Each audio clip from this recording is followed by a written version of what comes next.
Hello guys, welcome back to the channel. So अभी भी मैंने देखा कि मैंने पीपीटी में यहाँ पे फंडामेंटल लिख दिया, फंडामेंटल नहीं लिखा, एल रह गया यहाँ पे। So sorry about that.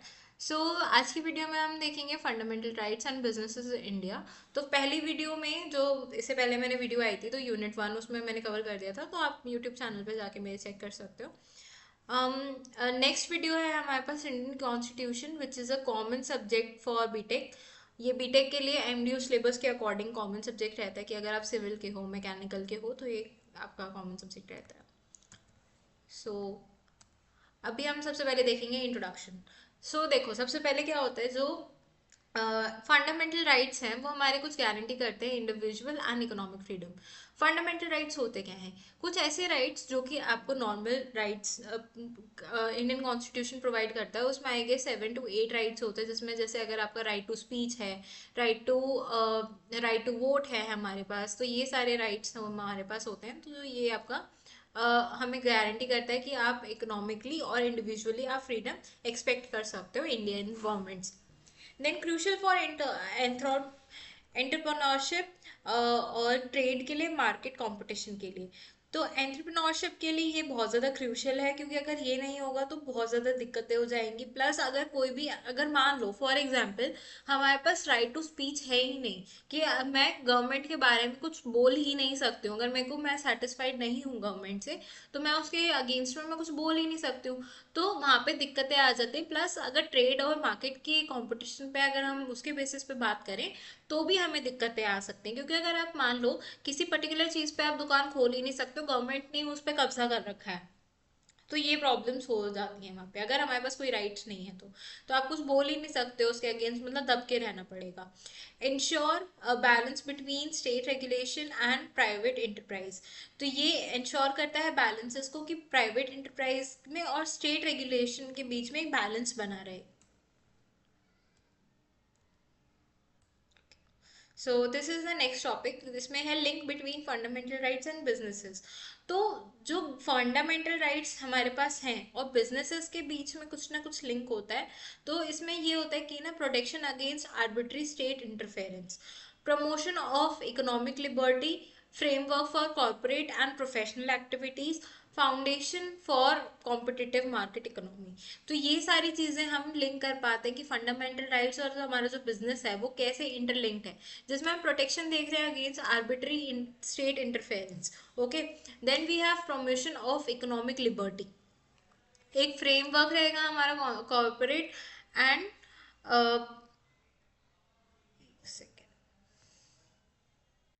Sorry, एक हमारा फ्रेमवर्क रहेगा for corporate and professional activities, और फाउंडेशन रहेगी हमारी कॉम्पिटिटिव मार्केट इकोनॉमी के लिए।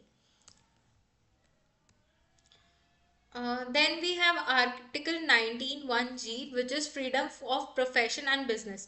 देखो, जैसा कि नाम से समझ आ रहा है कि आपके पास कोई भी फ्रीडम है कि आप कुछ भी प्रोफेशन कर सकते हो, कोई भी बिजनेस कर सकते हो। ठीक है। Right to practice any profession, ये हमारे पास एक राइट है कि अगर मैं यहाँ पे यूट्यूब पे अगर कंटेंट क्रिएशन कर रही हूँ तो मेरे पास ये भी राइट है। साइड बाय साइड मैं एक इंजीनियरिंग स्टूडेंट हूँ, तो आगे जाके मैं मतलब जॉब करूंगी, तो मेरे पास वो भी राइट है कि मैं वो भी कर सकती हूँ। तो हमारे पास कोई भी प्रोफेशन ऑप्ट करने का राइट है। Then we have right to carry any occupation, trade और बिजनेस। सेम चीज़ कि हम कोई भी ऑक्यूपेशन चूज कर सकते हैं। ऐसा नहीं है कि सिर्फ अगर मैं लड़की हूँ तो मेरे को सिर्फ घर पे बैठ के हाउस वाइफ ही बनना है। ठीक है। तो ऐसा कुछ नहीं है, आपके पास कोई भी राइट्स है कि आप कुछ भी कर सकते हो। Encourage innovation and entrepreneurship. Sorry guys, this is मतलब मेरे को थोड़ा प्रोनाउंस करने में दिक्कत हो रही है वर्ड को, एंटरप्रेन्योरशिप। ठीक है। फिर हमारे पास आता है essential for private sector growth. मतलब अगर ये वाला हमारे पास राइट है तो ये प्राइवेट सेक्टर की ग्रोथ के लिए भी बहुत ज़्यादा इंपॉर्टेंट है। Reasonable restrictions and on business freedom. तो कुछ रिस्ट्रिक्शंस लगाए गए हैं ऑन बिजनेस फ्रीडम। इसमें है impose in public interest.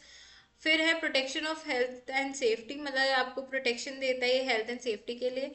Maintenance of molarity and public order. देखो, अपने भी ना कुछ मॉरल्स होते हैं हमारे पास, ये नहीं है कि अगर आप कोई काम कर रहे हो तो दूसरे का आप नुकसान करवाओगे। तो ये आपके कुछ मोरल्स होने चाहिए जो मे बी सबको ही फॉलो करने होते हैं। फिर एक लाइसेंसिंग और टैक्सेशन और रेगुलेटरी कंट्रोल। इसका मतलब होता है जैसे अगर मान लो कोई बंदा लॉ कर रहा है, ठीक है, उसके पास कुछ ना कुछ लाइसेंस होगा, बिना लाइसेंस के वो केस नहीं लड़ सकता। सेम ऐसे डॉक्टर्स के साथ होता है कि डॉक्टर्स के पास भी कुछ ना कुछ लाइसेंस होता है, या अगर हम गाड़ी भी चला रहे हैं तो हमारे पास अगर लाइसेंस नहीं होगा, नहीं तो अगर भाई लाइसेंस किस लिए होता है कि भाई आप जो काम कर रहे हो वो आपको ठीक से आता है, ठीक है। अगर लाइसेंस ही नहीं होगा किसी के पास, ऐसे बिना रोड पे गाड़ियां उड़ाते चला जा रहा है वो लोगों को, फिर फायदा क्या है उस चीज का, है ना। टैक्सेशन रहती है कि आपको जितना भी आपका इनकम होता है उसमें से आपको कुछ पोर्शन ऑफ टैक्स आपको पे करना होता है। तो ये कुछ ना कुछ रिस्ट्रिक्शंस लगे होते हैं बिजनेस पे। फिर आता है state monopoly in certain sector. अब मोनोपोली का मतलब होता है कि वहां पे एक ही चीज चलेगी। अब इसका अगर मैं बेस्ट एग्जांपल दूं तो है रेलवेज। इंडिया में सिंगल मोनोपोली है रेलवेज में, क्योंकि रेलवेज आपको सिर्फ गवर्नमेंट सेक्टर्स में ही देखने को मिलेंगी, प्राइवेट सेक्टर्स में रेल्स नहीं चल रही हैं, ठीक है। फिर आता है other relevant fundamental rights affecting business. और ज्यादा फंडामेंटल राइट्स कौन से हैं जो हमारे बिजनेसेस को अफेक्ट कर रहे हैं? तो there is article 14, equality before law. मतलब अगर आप जो लॉ के आगे सब लोग इक्वल हैं, this is written in article 14। Then we have article 21 which is right to life. मतलब राइट टू लाइफ का मतलब है कि हर किसी को जीने का हक है, ऐसा नहीं, इवन सुसाइड भी बहुत गलत चीज है, आप अपने आप को भी नहीं मार सकते हो, ठीक है। तो वो वाली सारी चीजें भी गलत हैं। Then we have article 300A which is property act. Property act में एक लीगल कागजात बनाए जाते हैं कि ये प्रॉपर्टी आपकी है, मतलब ये नहीं कि कोई और हथिया लेगा उस प्रॉपर्टी को, तो ये किसी को राइट नहीं है। Then we have 19 article 19(1)(a which is commercial speech and advertising. इसमें ये होता है कि आप कमर्शियली स्पीच कर सकते हो, एडवर्टाइजिंग का आपको हक है। बट इसका ये मतलब नहीं है कि अगर मान लो फॉर एग्जाम्पल मेरे पास एक टूथपेस्ट ब्रांड मैं निकाल रही हूँ, तो मैं कोलगेट को ही डीफेम करने लग जाऊँ, तो कोलगेट वालों के पास इतना राइट है कि वो मेरे ऊपर केस डाल सकते हैं कि भाई आप हमारा प्रोडक्ट क्यों दिखा रहे हो, ठीक है। तो ये कुछ ना कुछ दिक्कतें आ जाती हैं अगर मतलब प्रॉपरली हम लॉज को ना समझे तो। Then we have role of fundamental duties in business. तो इसमें एथिकल बिजनेस कंडक्ट के लिए बहुत ज़्यादा ज़रूरी है ये। एनवायरमेंट प्रोटेक्शन एंड रिस्पॉन्सिबिलिटी के लिए हमारा बहुत ज़्यादा ज़रूरी है ये। कुछ रोल्स रहते हैं फंडामेंटल ड्यूटीज़ के। Promotion of harmony and business responsibilities. मतलब हम हार्मनी को और बिजनेस रिस्पॉन्सिबिलिटीज, सोशल रिस्पॉन्सिबिलिटीज़ को हम प्रमोट करते हैं। Corporate citizenship and sustainability. मतलब कॉर्पोरेट आप कर रहे हो सिटीजनशिप को और प्लस सस्टेनेबिलिटी भी। ये नहीं कि सारे रिसोर्सेज जितने हमारे पास हैं वो सारा हमने यूज़ कर लिया, बाकी फ्यूचर जनरेशन के लिए हमने कुछ छोड़ा ही नहीं है, कुछ हमने ऐसे बैकअप प्लान्स नहीं रखे। तो आपको सस्टेनेबली यूज़ करने हैं सारी चीज़ों को। Then we have judicial interpretation of business freedom. इसमें ये रहता है कि ना जैसे जो कोर्ट है वो बैलेंस करता है इकोनॉमिक फ्रीडम को एंड सोशल वेलफेयर को। Okay, protection against excessive state control, validation of regulatory measures in public interest. Then last है हमारे पास evaluation of business jurisprudence। I don't know this word, ये मैंने भी पहली बार सुना है, बट ये सारे आप 4 पॉइंट्स अगर बुलेट पॉइंट्स आप लिख के आ सकते हो इसमें। नाउ नेक्स्ट टॉपिक है हमारे पास business regulation and constitution limits. तो गवर्नमेंट जो हमारा है, गवर्नमेंट्स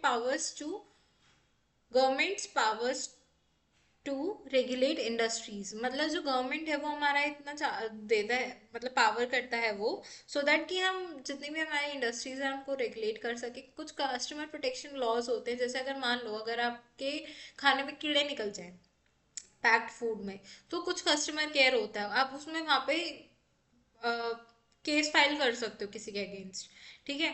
तो ये हमारे पास कुछ कस्टमर प्रोटेक्शन लॉज हैं। ये नहीं कि अगर मैं किसी चीज़ पे एमआरपी से ज़्यादा मेरे को चीज़ें मिल रही हैं, फॉर एग्जांपल कोई 10 रुपए की चीज़ है मुझे मिल रही है 20 रुपए में, तो मैं कस्टमर प्रोटेक्शन लॉ के अंडर मैं वहाँ पे केस फाइल कर सकती हूँ किसी भी वेंडर के अकॉर्डिंग, या मतलब जो भी अगर मुझे दिक्कत आ रही है तो मैं कर सकती हूँ केस फाइल।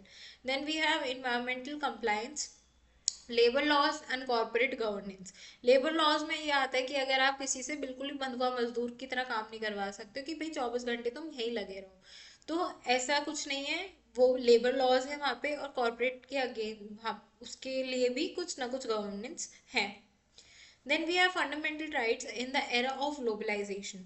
तो कुछ फंडामेंटल राइट्स जो कि ग्लोबलाइजेशन के टाइम पे देखे गए, जिसमें आता है एक्सपेंशन ऑफ ट्रेड अपॉर्चुनिटीज, हमें देखने को मिला क्रॉस बॉर्डर इन्वेस्टमेंट प्रोटेक्शन। मतलब कि देखो, अगर इंडियन की कोई स्टॉक्स निकल रही हैं तो ऐसा नहीं है कि उसमें फॉरेनर्स इन्वेस्ट नहीं कर सकते। तो ये सारी चीज़ें जब इन्वेस्टमेंट होती है तो ऑफ कोर्स स्कैम्स के भी चांसेस होते हैं, तो प्रोटेक्शन के लिए वो लॉज भी पास हुए। Then we have competition laws and anti monopoly regulation. Monopoly होता है कि आप सिर्फ एक ही चीज़ है, अगर मान लो फॉर एग्जांपल मैंने कोई टूथपेस्ट ब्रांड निकाला और मैं बोल रही हूँ इसकी मोनोपोली है, तो मतलब कोई और वो नहीं कर सकता, टूथपेस्ट ब्रांड नहीं निकाल सकता। आप साबुन निकालो बट टूथपेस्ट नहीं निकाल सकते हो आप। तो ये हमें कुछ लॉज उस टाइम पे देखने को मिले। Digital economy and e commerce regulation भी हमें देखने को मिला, जिसमें ई कॉमर्स का मतलब होता है जैसे कि आजकल हम फ्लिपकार्ट से या ऑनलाइन शॉपिंग्स करते हैं ना, तो डिजिटल इकोनॉमी जो मतलब वर्चुअल मनी जिसको बोला जाता है, जैसे फोन पे वगैरह पे, अब उसमें आप हाथ में थोड़ी लेके घूम रहे हो, फोन पे ही आप सारी जगह कर रहे हो, मतलब जो अपने डिवाइसेस के थ्रू आप पेमेंट्स कर रहे हो, that is digital economy. Corporate social responsibilities, इसमें आता है कि अलाइनमेंट विद डायरेक्टिव प्रिंसिपल्स, हमें देखने को मिला कि आपने जितने भी डायरेक्टिव प्रिंसिपल्स हैं उनके साथ हम अलाइन करके चलें सारी चीज़ों को। Social welfare and inclusive growth देखने को मिली। एथिकल प्रॉफिट मेकिंग, ये भी सारी हमें चीज़ें देखने को मिली। And last point, environmental sustainability. इसका ये मतलब है कि अगर आप कहीं पे फैक्ट्री खोल रहे हो, इसका ये मतलब नहीं है कि आप इन्वायरमेंट को पॉल्यूट करोगे, तो वो मतलब अगर हो रहा है तो यू हैव टू पे फॉर दैट। ठीक है। एंड कंटेम्प्रेरी चैलेंजेस हमें क्या देखने को मिले, इसमें आता है हमारे पास बैलेंसिंग इनोवेशन विद रेगुलेशन। यहाँ पे हमने बैलेंस किया इनोवेशन को विद रेगुलेशन के साथ। Startup ecosystem and compliance burden.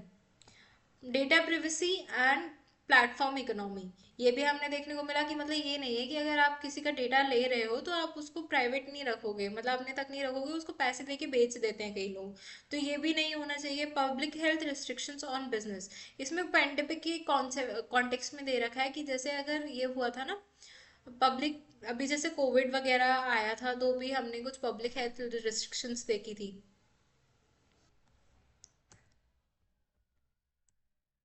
So guys this was all about unit 2, इसके साथ हमारी यूनिट 2 कंप्लीट हो जाती है। अगर आपको वीडियो अच्छी लगी हो तो लाइक शेयर सब्सक्राइब करना, and thanks for watching guys.